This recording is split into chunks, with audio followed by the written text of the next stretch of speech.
So pregnancy ಆಗಬೇಕಂದ್ರೆ ಒಳ್ಳೆ quality embryo ಬೇಕು.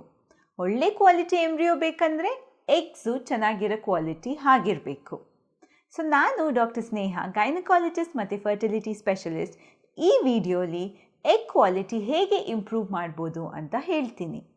ಸೊ ಮೊದಲನೇದಾಗಿ ನಾವು ಪ್ರೆಗ್ನೆನ್ಸಿಗೆ ಟ್ರೈ ಮಾಡಬೇಕಾದ್ರೆ egg quality is very important. So eggs number ನೋಡೋದಕ್ಕೆ ಎಷ್ಟೊಂದು ಟೆಸ್ಟ್ಗಳಿದ್ದಾವೆ.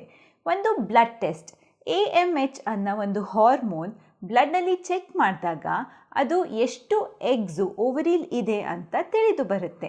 ಸೊ ನಾರ್ಮಲಿ ಎಲ್ಲ ಎಗ್ಸು ಒಂದು ಹೆಣ್ಣು ಅವಳು ಅವ್ರ ತಾಯಿ ಓಂಬಲ್ಲಿ ಇದ್ದಾಗ ಆವಾಗ ಎಲ್ಲ ಎಗ್ಸು ಫಾರ್ಮ್ ಆಗೋದು. ಅದಾದಮೇಲೆ ಎಗ್ಸು ಓವರಿಯಿಂದ ರಿಲೀಸ್ ಆಗ್ತಾ ಬರ್ತಾ ಇರುತ್ತೆ. ಸೊ ಏನು ಅಂದರೆ ಈ ಎಷ್ಟು ಎಗ್ಸು ಓವರಿಲ್ ಇದೆ, ಆ ಓವರಿಗೆ ಎಷ್ಟು ಪೊಟೆನ್ಷಿಯಲ್ ಇದೆ, ಎಷ್ಟು ನಂಬರ್ ಆಫ್ ಎಗ್ಸ್ ರಿಲೀಸ್ ಮಾಡೋದಕ್ಕೆ ಅಂತ ಒವೇರಿಯನ್ ರಿಸರ್ವ್ ಅಂತ ಕರಿತೀವಿ. ಈ ಒವೇರಿಯನ್ ರಿಸರ್ವ್ನ ಮೆಷರ್ ಮಾಡೋದಕ್ಕೆ ಒಂದು ಬ್ಲಡ್ ಟೆಸ್ಟ್ ಇದೆ, ಅದು AMH. ಅದು ಪೀರಿಯಡ್ಸಿಂದ ಯಾವುದಾದ್ರೂ ದಿವಸ ಮಾಡ್ಬೋದು, ಅದು ಏನು ಪೀರಿಯಡ್ಸಲ್ಲಿ ಚೇಂಜ್ ಆಗೋದಿಲ್ಲ. AMH 2 to 4 ಇದ್ದರೆ ನಾರ್ಮಲ್ ಇದೆ ಅಂತ, 1 to 2 ಇದ್ದರೆ ಸ್ವಲ್ಪ ಕಮ್ಮಿ ಇದೆ ಅಂತ, ಲೆಸ್ ದೆನ್ 1 ಇದ್ದರೆ ಇನ್ನೂ ಕಮ್ಮಿ ಇದೆ ಅಂತ ಅರ್ಥ. ಇನ್ನೊಂದು AFC ಅಂದರೆ ಆಂಟ್ರಲ್ ಫಾಲಿಕಲ್ ಕೌಂಟ್. ಇದನ್ನು ನಾವು ಪೀರಿಯಡ್ಸ್ ಬಂದಿದ್ದು 2ನೇ ದಿವಸ ಇಲ್ಲ 3ನೇ ದಿವಸ ವೆಜೈನಲ್ ಸ್ಕ್ಯಾನ್ ಮಾಡಿ, ಕೆಳಗಿಂದ ಸ್ಕ್ಯಾನ್ ಮಾಡಿ ಓವರೀಸ್ನ ನೋಡ್ತೀವಿ. ಸೊ 2 ಓವರೀಸಲ್ಲೂ ಸೇರಿಸಿ ಎಷ್ಟು ಎಗ್ಸು 2 to 10 millimeter ಸೈಜ್ ಇದೆಯೋ ಅದನ್ನು ನಾವು ಆಂಟ್ರಲ್ ಫಾಲಿಕಲ್ಸ್ ಅಂತ ಕರಿತೀವಿ. ಅದು 10ಗಿಂತ ಜಾಸ್ತಿ ಇದ್ದರೆ ಗುಡ್ ರಿಸರ್ವ್, 5 to 9 ಇದ್ದರೆ border line reserve, less than 5 ಇದ್ದರೆ ಪುವರ್ ಓವೇರಿಯನ್ ರಿಸರ್ವ್ ಅಂತ ಕರಿತೀವಿ. ಸೊ ಎಗ್ ಕ್ವಾಂಟಿಟಿಗೆ ಎಷ್ಟೊಂದು ಟೆಸ್ಟ್ ಇದೆ, ಆದರೆ ಎಗ್ ಕ್ವಾಲಿಟಿಗೆ ಏನು ಸರಿಯಾಗಿರೋ ಟೆಸ್ಟ್ ಇಲ್ಲ. ಆದರೆ one short sign of good quality egg ಅಂದರೆ ಏಜ್ ಜಾಸ್ತಿ ಆಗ್ತಾ ಇದ್ದಂಗೆ ಅದು ಎಗ್ ಕ್ವಾಲಿಟಿ ಕೂಡ ಕಮ್ಮಿ ಆಗ್ತಾ ಹೋಗುತ್ತೆ. ಇದು ಯಾಕೆ? ಎಗ್ಸ್ ನಾರ್ಮಲಿ ನಾನು ಹೇಳ್ದಂಗೆ ಒಂದು ತಾಯಿ ಓಂಬಲ್ಲಿ ಇದ್ದಾಗ ಒಂದು ಹೆಣ್ಣಿಗೆ ಫಾರ್ಮ್ ಆಗುತ್ತೆ, ಆದರೆ ಅದು ಕಂಪ್ಲೀಟ್ಲಿ ಮೆಚ್ಯೂರ್ ಆಗೋದಿಲ್ಲ, ಅದು ಇಮ್ಮೆಚ್ಯೂರ್ ಸ್ಟೇಟಲ್ಲಿ ಇರುತ್ತೆ. ಅದರಲ್ಲಿರೋ ಕ್ರೋಮೋಸೋಮ್ಸು ಅಟ್ಯಾಚ್ ಆಗಿರುತ್ತೆ ಮತ್ತು ಅದು ಅರೆಸ್ಟ್ ಆಗಿರುತ್ತೆ, ಸೆಲ್ ಡಿವಿಷನ್ನಲ್ಲಿ ಅರೆಸ್ಟ್ ಆಗಿರುತ್ತೆ. ಸೊ ಅದು ಏಜ್ ಆಗ್ತಾ ಅದರದ್ದು ಕ್ವಾಲಿಟಿ ಕಮ್ಮಿ ಆಗೋದು ಯಾಕೆ ಅಂದರೆ ಈ ಕಂಪ್ಲೀಷನ್ ಡಿವಿಷನ್ ಆಗುತ್ತಲ್ಲ, ಓವರೀಸ್ ಅಲ್ಲಿ ಎಗ್ಗು ಮೆಚ್ಯೂರ್ ಆಗುತ್ತಲ್ಲ, ಅದು ಆಗೋದು ರಿಲೀಸ್ ಆಗೋದಕ್ಕೆ ಮುಂಚೆ ಮಾತ್ರ.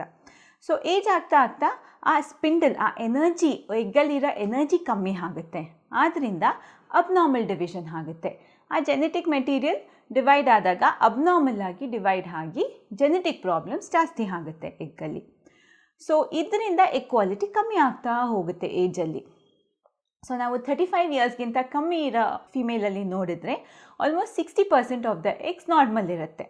35 ಇಯರ್ಸಿಗೆ ನೋಡಿದಾಗ 50-50 ಅಂತೀವಿ. 50% of the eggs genetically normal ಇರುತ್ತೆ, 50% ಜೆನೆಟಿಕಲಿ ಅಬ್ನಾರ್ಮಲ್ ಇರುತ್ತೆ. 36, 37, 38 ಇಯರ್ಸಲ್ಲಿ ನೋಡಿದಾಗ ಆಲ್ಮೋಸ್ಟ್ 40% ಎಗ್ಸ್ ನಾರ್ಮಲ್ ಇರುತ್ತೆ, 60% ಅಬ್ನಾರ್ಮಲ್ ಆಗುತ್ತೆ. 38, 39 ಇಯರ್ಸಲ್ಲಿ ನೋಡಿದಾಗ ಆಲ್ಮೋಸ್ಟ್ 30% ನಾರ್ಮಲ್ ಮತ್ತು 70% ಅಬ್ನಾರ್ಮಲ್ ಇರುತ್ತೆ. 42 ಇಯರ್ಸ್ಗೆ ಅಪ್ರಾಕ್ಸಿಮೇಟ್ಲಿ ಒಂದು 20% ಮಾತ್ರ ನಾರ್ಮಲ್ ಇರುತ್ತೆ. ಆಮೇಲೆ 43, 44 ಇಯರ್ಸ್ಗೆ 10% ಮಾತ್ರ ನಾರ್ಮಲ್ ಇರುತ್ತೆ.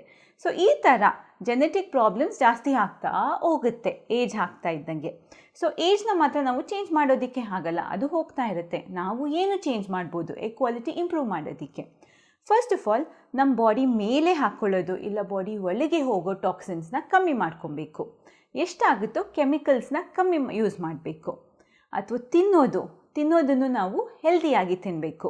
ಒಂದು ಏನು ಫಸ್ಟ್ ಆಫ್ ಆಲ್ ನಮ್ಮ ಕಿಚನಲ್ಲಿ ನಾವು ಚೇಂಜ್ ಮಾಡ್ಕೊಬೋದು.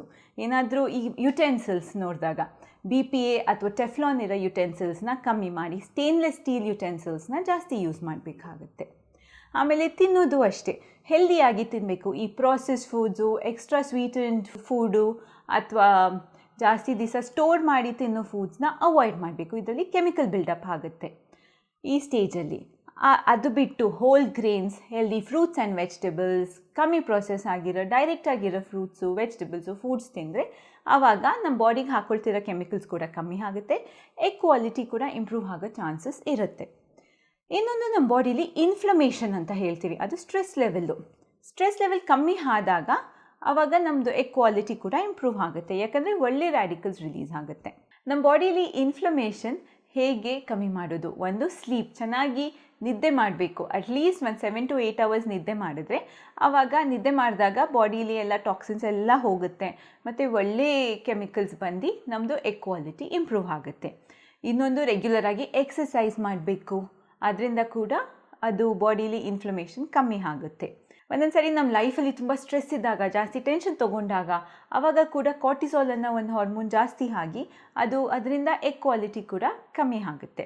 ಸೊ ಸ್ಟ್ರೆಸ್ ರಿಲೀಸ್ ಮಾಡ್ಕೊಳ್ಳೋಕ್ಕೆ, ಕಮ್ಮಿ ಮಾಡ್ಕೊಳ್ಳೋದಕ್ಕೆ ಎಷ್ಟೊಂದು ವೆರೈಟೀಸ್ ಇದೆ. ಒಬ್ರೊಬ್ರಿಗೆ ಯೋಗ, ಮೆಡಿಟೇಷನಿಂದ ಸ್ಟ್ರೆಸ್ ಕಮ್ಮಿ ಆಗ್ಬೋದು, ಒಬ್ರೊಬ್ರಿಗೆ ಮ್ಯೂಸಿಕ್ ಕೇಳೋದ್ರಿಂದ, ಇಲ್ಲಾಂದರೆ ಪಾರ್ಕಲ್ಲಿ ವಾಕ್ ತೊಗೊಂಡು ಬರ್ಡ್ಸ್ ನೋಡೋದ್ರಿಂದ, ಆಕ್ಯುಪಂಕ್ಚರಿಂದ, ಇದೆಲ್ಲದರಿಂದ ಯಾವುದರಿಂದ ನಿಮಗೆ ಸ್ಟ್ರೆಸ್ ಕಮ್ಮಿ ಆಗುತ್ತೋ ಅದನ್ನು ಫಾಲೋ ಮಾಡಿ ನಿಮ್ಮದು ಎಗ್ ಕ್ವಾಲಿಟಿಗೆ ಅದು ಹೆಲ್ಪ್ ಆಗುತ್ತೆ. ಒಂದೊಂದು ಸರಿ ಒಂದೊಂದು ಸಪ್ಲಿಮೆಂಟ್ಸ್ ಬೇಕಾಗುತ್ತೆ. ಒಬ್ರೊಬ್ಬರಿಗೆ ಫೋಲಿಕ್ ಆ್ಯಸಿಡ್ ಬೇಕಾಗುತ್ತೆ, ಯಾಕಂದರೆ ಅದರಿಂದ ಫೀಟಸ್ ಬೆಟರಾಗಿ ಫಾರ್ಮ್ ಆಗುತ್ತೆ, ಮಿಸ್ಕ್ಯಾರೇಜಸ್ ಕಮ್ಮಿ ಆಗುತ್ತೆ, ಪ್ರೆಗ್ನೆನ್ಸಿ ಚಾನ್ಸಸ್ ಜಾಸ್ತಿ ಆಗುತ್ತೆ. PCOS ಇರೋರಿಗೆ ಐನೋಸಿಟಾಲ್ ಸಪ್ಲಿಮೆಂಟ್ಸ್ ಬೇಕಾಗುತ್ತೆ. ಸ್ವಲ್ಪ ಎಗ್ ಕೌಂಟ್ ಕಮ್ಮಿ ಇದ್ದರೆ ಅವ್ರಿಗೆ DHEA ಸಪ್ಲಿಮೆಂಟ್ಸ್ ಬೇಕಾಗುತ್ತೆ. ವೈಟಮಿನ್ D ಅಥವಾ ವೈಟಮಿನ್ E ಕಮ್ಮಿ ಇದ್ದರೆ ಅದನ್ನು ಸಪ್ಲಿಮೆಂಟ್ ಮಾಡಬೇಕಾಗುತ್ತೆ. ವೈಟಮಿನ್ E ಸಪ್ಲಿಮೆಂಟೇಷನ್ನಿಂದ ಗರ್ಭಕೋಶಕ್ಕೆ ಬ್ಲಡ್ ಫ್ಲೋ ಜಾಸ್ತಿ ಆಗಿ ಅದರಿಂದ ಪ್ರೆಗ್ನೆನ್ಸಿ ಚಾನ್ಸಸ್ ಜಾಸ್ತಿ ಆಗುತ್ತೆ. ಸೊ ಅದರಿಂದ ಎಷ್ಟೊಂದು ಸಪ್ಲಿಮೆಂಟ್ಸ್, ಎಲ್ಲ ಸಪ್ಲಿಮೆಂಟ್ಸ್ ತೊಗೊಳ್ಳೋದು ಎಲ್ಲರಿಗೂ ಒಳ್ಳೆಯದಲ್ಲ. ಫರ್ಟಿಲಿಟಿ ಸ್ಪೆಷಲಿಸ್ಟ್ ಹತ್ರ, ನಿಮ್ಮ ಡಾಕ್ಟರ್ ಹತ್ರ ಮಾತಾಡಿ ನಿಮಗೆ ಯಾವ್ದು ಕರೆಕ್ಟ್ ಸಪ್ಲಿಮೆಂಟು ಅದನ್ನು ತೊಗೋಬೇಕಾಗುತ್ತೆ. ಇನ್ನೊಂದು ಕೋಎನ್ಸೈಮ್ Q ಅಂತ, ಅದು ಸೆಲ್ಸ್ನ ಸ್ಟ್ರಾಂಗ್ ಮಾಡುತ್ತೆ. ಇದರಿಂದ ಜೆನೆಟಿಕ್ ಡಿಫೆಕ್ಟ್ಸ್ ಕಮ್ಮಿ ಆಗಿ ಒಳ್ಳೆ ಕ್ವಾಲಿಟಿ ಎಗ್ಸ್ ಬರುತ್ತೆ. ಅದಕ್ಕೆ ನೀವು ನಿಮ್ಮ ಎಗ್ ಕ್ವಾಲಿಟಿ ಇಂಪ್ರೂವ್ ಮಾಡ್ಕೊಳ್ಳೋದಕ್ಕೆ ನಿಮ್ಮ ಕಡೆಯಿಂದ ಏನೇನು ಆಗುತ್ತೋ ಮಾಡಿ, ನಿಮ್ಮ ಡಾಕ್ಟರ್ ಜೊತೆ ಡಿಸ್ಕಸ್ ಮಾಡಿ, ಫೈನಲಿ ನಿಮ್ಮ ಪ್ರೆಗ್ನೆನ್ಸಿಗೆ ಇದು ಹೆಲ್ಪ್ ಆಗುತ್ತೆ.